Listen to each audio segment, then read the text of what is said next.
नमस्कार दोस्तों, मेरा नाम है विमल सिंह। बालाजी स्टडी अड्डा में आपका स्वागत है।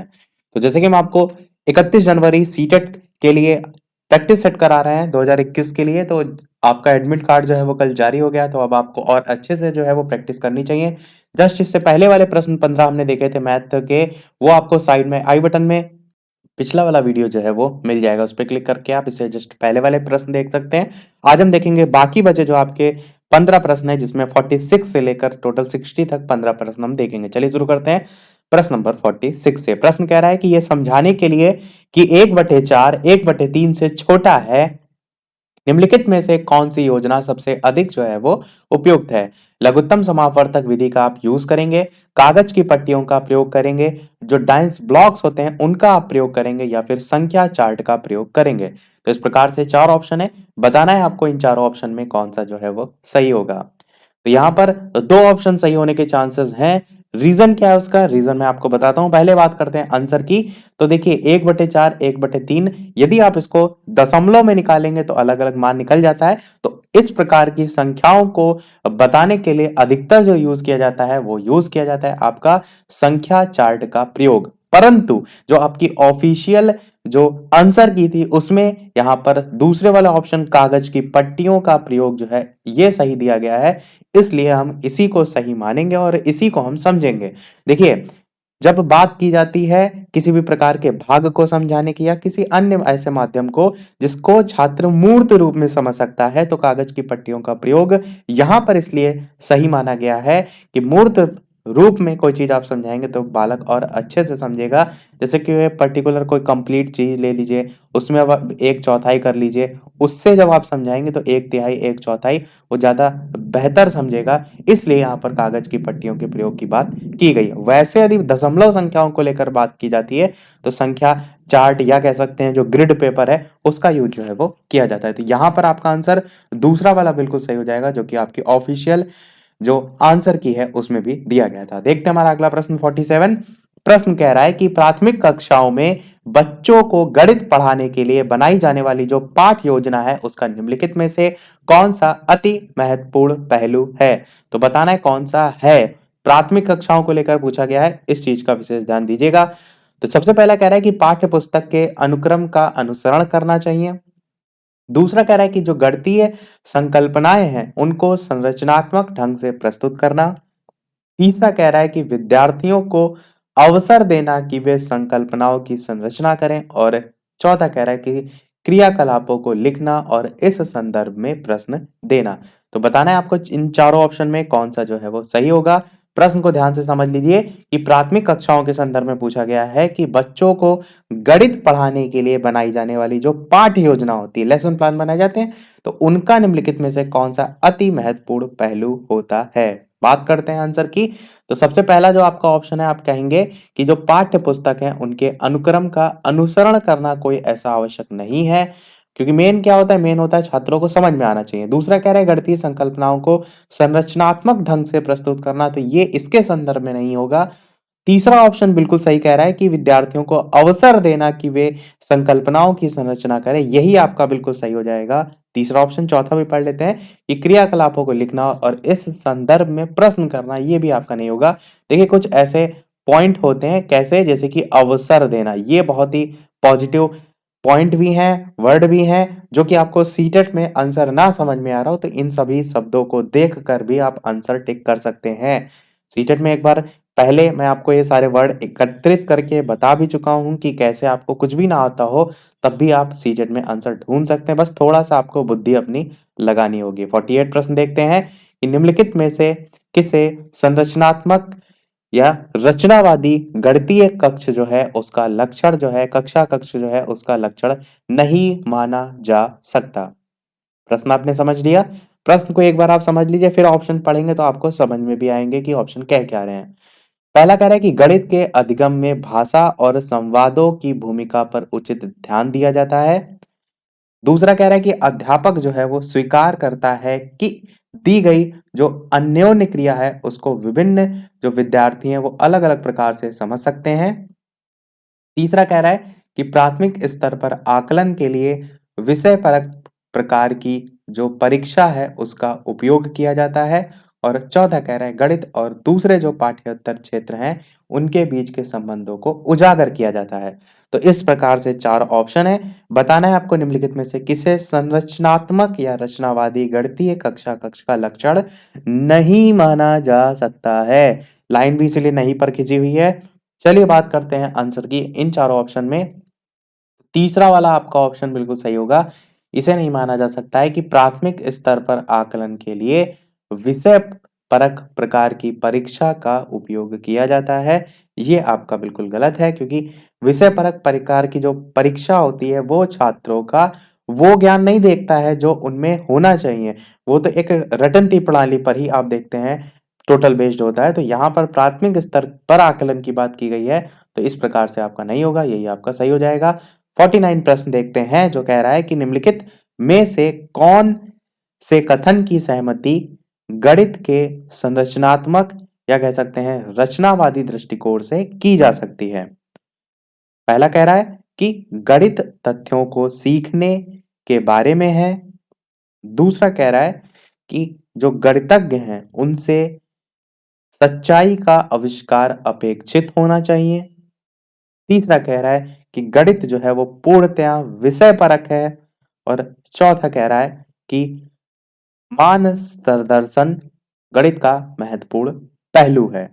इस प्रकार से 4 ऑप्शन है। बताना है आपको कि कौन से कथन की सहमति गणित के संरचनात्मक रचनावादी दृष्टिकोण से की जा सकती है। आंसर की बात करते हैं इन चारों ऑप्शन में, तो आपका चौथा वाला ऑप्शन बिल्कुल सही हो जाएगा। मानस दर्शन गणित का महत्वपूर्ण पहलू है। इंग्लिश में भी पढ़ लीजिए, visualisation is an important aspect of mathematics. और इसी को लेकर ऊपर देखिए प्रश्न भी आया था। मैंने क्या बताया था कि मूर्त रूप में चीजों को दिखाकर आप बेहतर तरीके से चीजों को सिखा सकते हैं, और यही आपका जो गणित का संरचनात्मक या रचनावादी दृष्टिकोण है उससे संबंधित भी है। तो आपका चौथा ऑप्शन बिल्कुल सही हो जाएगा। देखते हैं हमारा अगला प्रश्न 50। प्रश्न कह रहा है कि निम्नलिखित में से कौन सा क्रियाकलाप बच्चों में त्रिविम जो समझ है, थ्री डायमेंशनल समझ जो है उसको विकसित करने के लिए अधिक उपयुक्त है। पहला कह रहा है कि बोतल के ऊपरी दृश्य को चित्रित करना। दूसरा कह रहा है मानचित्र पर शहरों का स्थान निर्धारण करना। तीसरा कह रहा है कि चंद्रमा के उदय होने का समय लिखना। और चौथा कह रहा है संख्याओं को संख्या रेखा पर निरूपित करना। इस प्रकार से 4 ऑप्शन दे रखे हैं। आपसे पूछा गया है इनमें से कौन सा क्रियाकलाप बच्चों में जो त्रिविम समझ होती है उसको विकसित करने के लिए अधिक उपयुक्त है। तो आंसर की बात करते हैं ऑप्शन एबीसीडी में से। तो स्पष्ट तौर पर आपको समझ में आ रहा है कि पहला ही वाला आपका ऑप्शन बिल्कुल सही होगा। बोतल का जो ऊपरी दृश्य होता है उसको चित्रित करना, इसके माध्यम से आप जो त्रिविम समझ है, 3D डायमेंशनल मैंने बताया ना, 3D आप समझाना चाह रहे हैं उससे समझा सकते हैं। आपको यहाँ पर मानचित्र थोड़ा सा कंफ्यूज करने के लिए दिया गया है, पर मानचित्र पर आप 2D जो चीजें होती हैं उन्हीं को समझाते हैं। जैसे ग्लोब होता है वो एक हिसाब से 3D का रूप ग्रहण कर सकता है, तो ऑप्शन में ग्लोब हो तो आप सोच सकते हैं, पर मानचित्र पर शहरों का स्थान निर्धारण से आप त्रिविम समझ को विकसित नहीं कर सकते। पहला ही ऑप्शन आपका बिल्कुल सही हो जाएगा। 51 प्रश्न कह रहा है कि गणित के अधिगम के संबंध में निम्नलिखित में से क्या सही नहीं है। पहला कह रहा है कि गणित में उत्कृष्ट प्रदर्शन की प्रतिभा स्वाभाविक होती है। दूसरा कह रहा है कि अध्यापक के सीखने वालों के प्रति विचारों का अधिगम परिणामों पर प्रभावशाली असर होता है। तीसरा कह रहा है कि विद्यार्थियों की सामाजिक आर्थिक पृष्ठभूमि का गणित के निष्पादन पर भी असर होता है। और चौथा कह रहा है कि विद्यालय में दिए जाने वाले निर्देशों की भाषा का असर बच्चे के गणित के प्रदर्शन पर भी हो सकता है। बहुत ही स्तर बढ़ाते हुए प्रश्न को जो है वो दिया गया है। तो बताना है आपको इनमें से कौन सा सही नहीं है। तो चलिए बात करते हैं फिर आंसर की ऑप्शन 1 2 3 4 में से। तो आपका पहला ही ऑप्शन बिल्कुल सही हो जाएगा, जो कि आपका बिल्कुल सही नहीं है कि गणित में जो उत्कृष्ट प्रदर्शन होती है उसकी प्रतिभा स्वाभाविक नहीं होती है। हम प्रैक्टिस जितना ज्यादा करते हैं उतना ही तो हम उस चीज को सीखते हैं गणित में, तो स्वाभाविक नहीं होती है। एक हिसाब से आप कह सकते हैं उसे हम अर्जित करते हैं।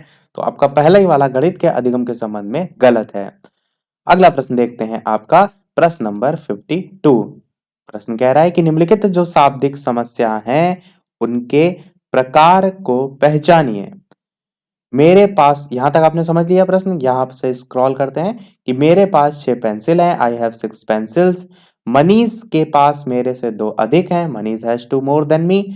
मनीष के पास कितनी पेंसिल हैं, ये आप तुलनात्मक जमा में देखेंगे, या पूछा गया ना कि शाब्दिक समस्या के प्रकार, तो किस प्रकार में आएगा, तुलनात्मक जमा में आएगा, तुलनात्मक घटा में आएगा, या फिर व्यवकलित जमा में आएगा, या फिर आपका व्यवकलित घटा में आएगा। तो इस प्रकार से चार ऑप्शन है। बताना है मेरे पास 6 पेंसिल है और मनीष के पास मेरे से दो अधिक है। दो अधिक है मतलब उसके पास 8 है। तो मनीष के पास कितनी पेंसिल है, ये देखने के लिए इनमें से कौन सा सही होगा। तो आसान सा प्रश्न है। बात करते हैं आंसर की, तो आपका घटा वाले तो दोनों ऑप्शन हो जाएंगे गलत, क्योंकि जमा ही की बात की जा रही है। तो ए या एक या तीन में से कौन सा सही होगा। तो तुलनात्मक तुलना करके बात की जा रही है ना, कि उसके पास इतनी पेंसिल है उसके पास, तो आपका पहला ऑप्शन जो है वो बिल्कुल सही हो जाएगा। अगला प्रश्न देखते हैं आपका 53। प्रश्न कह रहा है कि हिंदू अरबी गणना प्रणाली के लिए निम्नलिखित में से कौन सा सही नहीं है। पहला कह रहा है कि एक संख्या में अंक की स्थिति इसका मान बताती है। दूसरा कह रहा है कि ये योगात्मक प्रकृति का है। तीसरा ऑप्शन है कि इसमें आधार 2 की प्रणाली का पालन किया जाता है। और चौथा कह रहा है कि ये गुणात्मक प्रकृति का है। तो हिंदू अरबी गणना प्रणाली के लिए निम्नलिखित में से कौन सा सही नहीं है, ये आपको बताना है। सही नहीं है ये आपसे पूछा गया है। चलिए बात करते हैं फिर आंसर की। ऑप्शन 1 2 3 4 में से कौन सा जो है वो सही होगा। तो बिल्कुल आपका ऑप्शन तीसरा वाला सही होगा, कि इसमें आधार 2 की प्रणाली का पालन जो है वो किया जाता है। हिंदू अरबी गणना के संदर्भ में पूछा गया था। अगला प्रश्न देखते हैं आपका 54। प्रश्न कह रहा है कि प्राथमिक स्तर पर ज्यामिति के अध्ययन के लिए वांछनीय प्रक्रिया जो है वो पहचानिए। वीडियो यदि यहाँ पर आपको नहीं लिखा दिख रहा हो, तो साइड में जो 3 डॉट बटन होती है उस पर क्लिक करके वीडियो की क्वालिटी को बढ़ा लीजिएगा, क्योंकि वीडियो यहाँ पर फुल एचडी में है तो आपको स्पष्ट तौर पर दिखना चाहिए। कुछ लोग कहते हैं कि यहाँ छोटा लिखा है, कुछ लोग वीडियो को इस प्रकार से देखते हैं, जैसे मोबाइल आपका इस टाइप से होता है तो इस टाइप से देखते हैं। आपको इस टाइप से नहीं देखना है, आपको लैंडस्केप मोड में जो है वीडियो को देखना है। यहाँ पर फुल स्क्रीन का ऑप्शन करने का होता है, उस पर क्लिक करेंगे तो इस टाइप से फुल स्क्रीन पर जो है वो वीडियो खुल जाएगा। तो पढ़ते हैं चार ऑप्शन। पहला ऑप्शन कह रहा है कि प्राथमिक स्तर पर ज्यामिति को सरल मूलभूत आकृतियों की पहचान तक सीमित रखना चाहिए। तो दूसरा कह रहा है कि अध्यापक को प्रारंभ में सरल आकृतियों की स्पष्ट परिभाषा देनी चाहिए और उदाहरण दिखाने चाहिए। प्रश्न को समझ लीजिए, कह रहा है कि ज्यामिति का अध्यापन करना है तो उसके लिए कौन सी आप प्रक्रिया प्राथमिक स्तर पर अब अपनाएंगे। तीसरा कहता है ऑप्शन कि बच्चों को प्रचुर अवसर दिए जाने चाहिए कि वो दिक् स्थान की अंतर्दर्शी समझ को विकसित कर सकें। और चौथा कह रहा है कि प्राथमिक स्तर पर व्यापक ज्यामितीय शब्द संग्रह का विकास करना उद्देश्य नहीं होना चाहिए। इस प्रकार से चार ऑप्शन है, कौन सा इनमें से सही होगा। और वीडियो पसंद आए तो वीडियो को लाइक भी अवश्य कर दीजिएगा। आपके लिए इतने अच्छे अच्छे प्रश्न प्रैक्टिस कराए जा रहे हैं तो एक लाइक तो आपका बनता ही है। और वीडियो की लाइव टाइमिंग है दोपहर के 3 बजे। सीटेट के लिए तो लाइव आकर भी आप वीडियो देख सकते हैं, प्रैक्टिस कर सकते हैं। बात करते हैं चलिए फिर आंसर की, कौन सा सही होगा। तो बिल्कुल आपका ऑप्शन तीसरा वाला सही होगा, कि जो बच्चे हैं उनको अवसर दिए जाने चाहिए। देखिए अवसर मैंने वर्ड अभी बताया था आपको, कि कुछ ऐसे वर्ड होते हैं जिनको देखकर भी आप आंसर तक पहुंच सकते हैं। तो बच्चों को प्रचुर अवसर दिए जाने चाहिए कि वो दिक् स्थान की जो अंतर्दर्शी समझ है उसको विकसित जो है वो कर सकें। तो यही आपका बिल्कुल जो है वो सही हो जाएगा।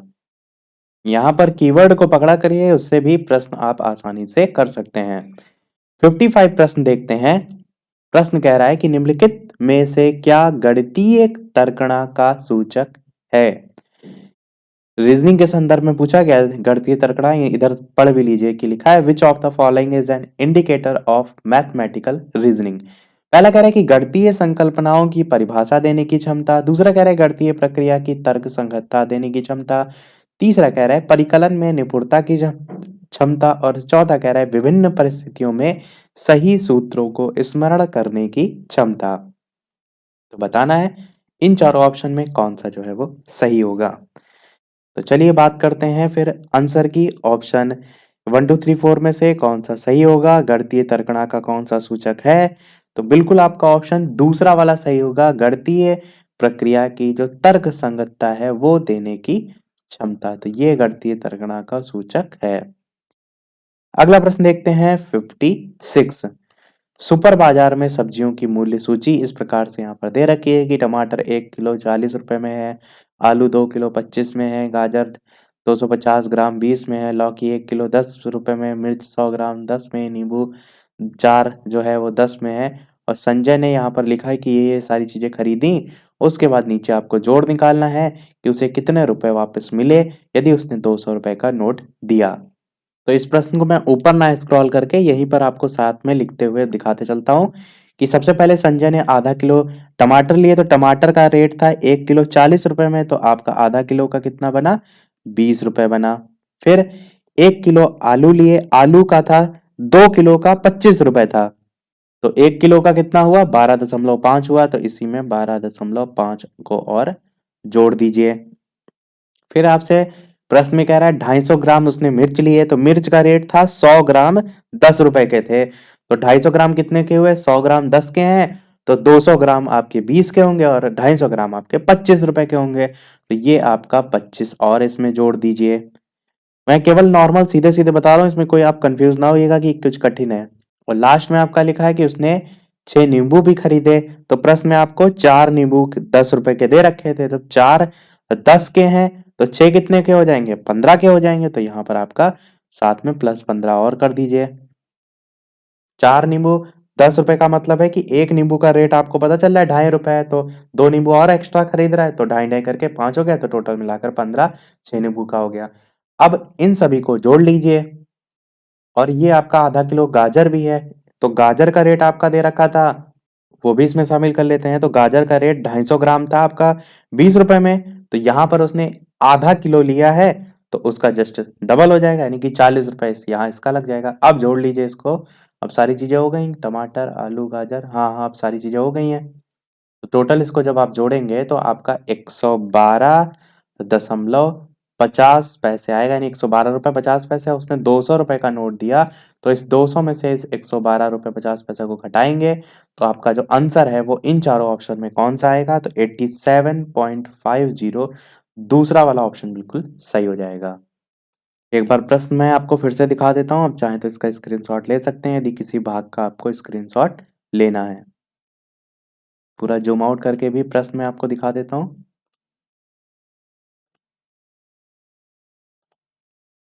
ये आपका इस प्रकार से जो है वो प्रश्न था, तो इसका आंसर आपका दूसरा वाला जो है वो बिल्कुल सही हो जाएगा। देखते हैं हमारा अगला प्रश्न 57।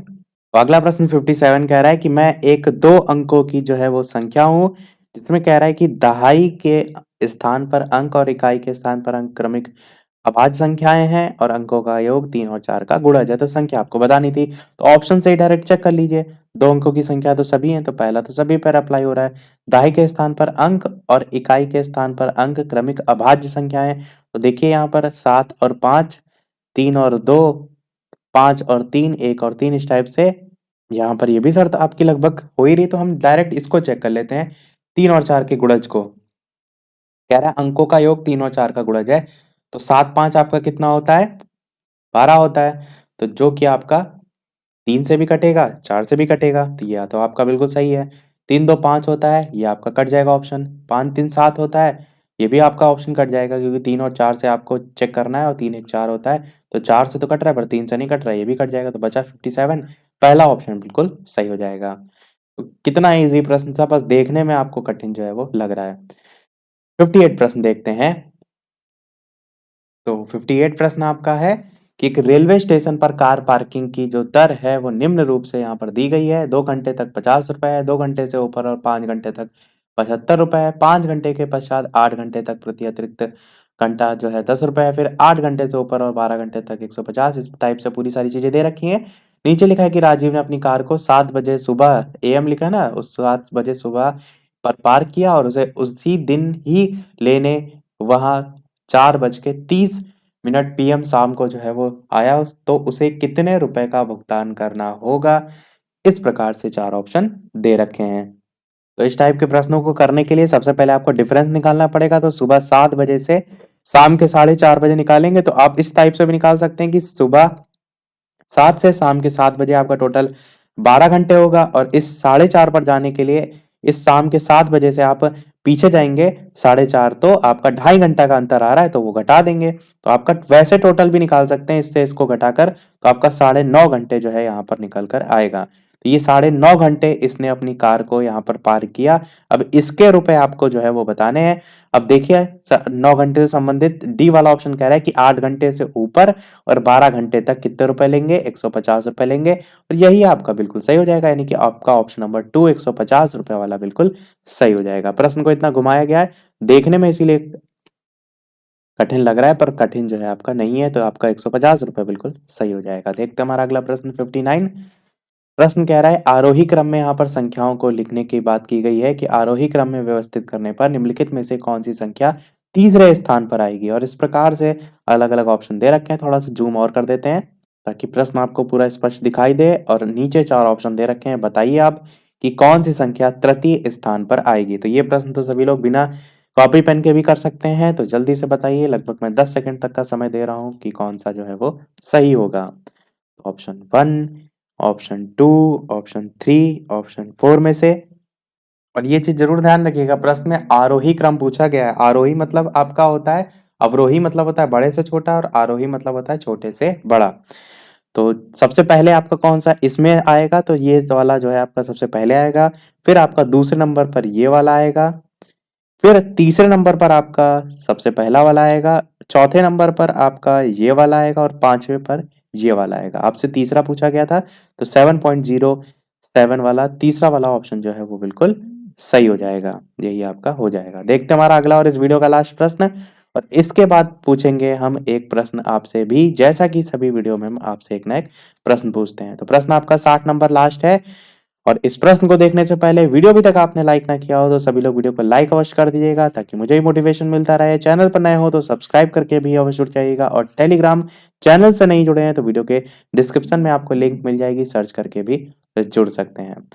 60 नंबर प्रश्न कह रहा है कि एक 5 अंकीय या अंकों की जो संख्या है उसमें दहाई के स्थान का अंक 8, इकाई के स्थान का अंक दहाई के स्थान के अंक का 1/4, और हजार के स्थान का अंक जो है वो 0, 100वें स्थान का अंक इकाई के स्थान का दुगना, और 10,000वें स्थान का अंक इकाई के स्थान का 3 गुना है, तो संख्या क्या होगी।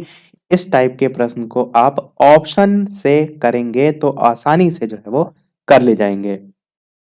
प्रश्न में देखिए कह रहा है ना कि पहली वाली लाइन की 5 अंकों की जो संख्या है उसमें दहाई के स्थान का अंक 8 है, तो यहाँ पर दहाई वाला देख लीजिए, इकाई दहाई दूसरे नंबर पे पीछे से आएगा, तो किसमें 8 है, तो चौथे में 8 है, इसमें नहीं है, ये ऑप्शन कट जाएगा, ये भी नहीं है तो ये भी कट जाएगा, एक या 4 में से कोई आंसर होगा।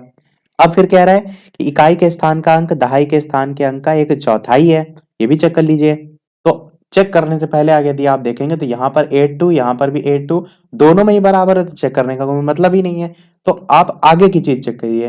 फिर आगे कह रहा है कि 1/4 के बाद कि हजार के स्थान का अंक 0 है, तो यहाँ पर देखिए 0 है, इकाई दहाई सैकड़ा हजार है, बिल्कुल है, पर यहाँ पर देखिए तो 4 है हजार के स्थान पर, तो पहला भी कट जाएगा, चौथा वाला ऑप्शन बिल्कुल जो है वो सही हो जाएगा। तो इस प्रकार से ऑप्शन से आसानी से आप चेक कर सकते हैं।